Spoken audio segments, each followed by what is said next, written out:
Ayan mga ka-everyone, ito ang 5 sak na dried fish at ito naman ang 5 sak na eggplant at ang ating kanin.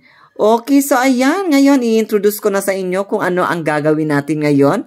Magluluto tayo ng ating 5 sak na pagkain na common po dito sa aming locality. At bago ang lahat guys, ayan, ipinapakita ko na sa inyo kung paano ang procedure nito.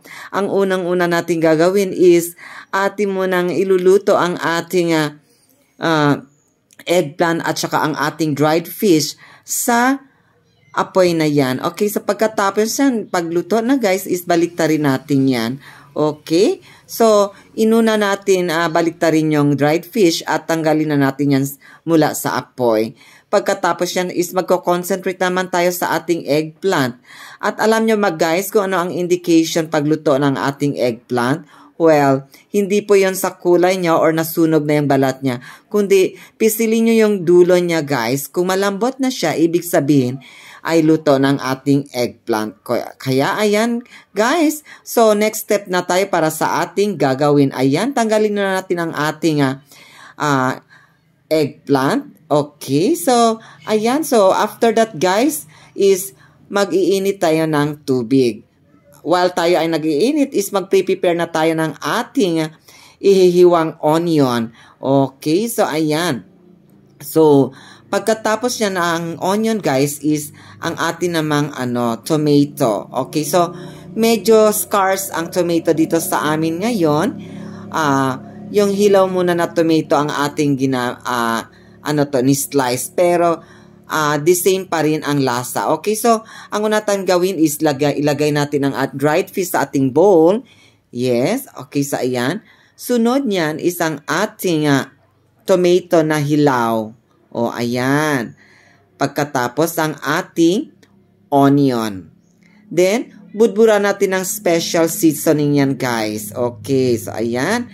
Pagkatapos is, buhusan natin yan ng ating mainit na tubig. Okay, so ayan. So, perfect ang ating ulam ngayon, guys. Very simple, mura lang guys at walang kadrama-drama. Meron na tayong ulam. At ayan, haluin lang natin ng konti at ilagay na ang ating appetizer, ang ating siling violet at siling orange. Okay, so ayan. So sunod natin gagawin is maglagay tayo ng asin sa ating bowl. Pagkatapos niyan ang ating dato puti vinegar. Okay, so ayan. Pagkatapos ang ating onion. Then, ang ating tomato. Yes. Okay, so ayan. Lagyan natin yan ng special seasonings. And then, haluin lang natin, guys. Okay, so ayan. So, after that is, syempre, i-prepare na natin ang ating eggplant. Babalatan natin yan siya, guys. Okay, so ayan. So, perfect talaga ang ating ulam ngayon. At, syempre, huwag kalimutan lagyan niya ng ating appetizer na pulang sili. O, diba? Perfect na ang ating ulam ngayon. At ayan na guys. So, ito na yung ating ulam na 5 sak na pudang or dried fish.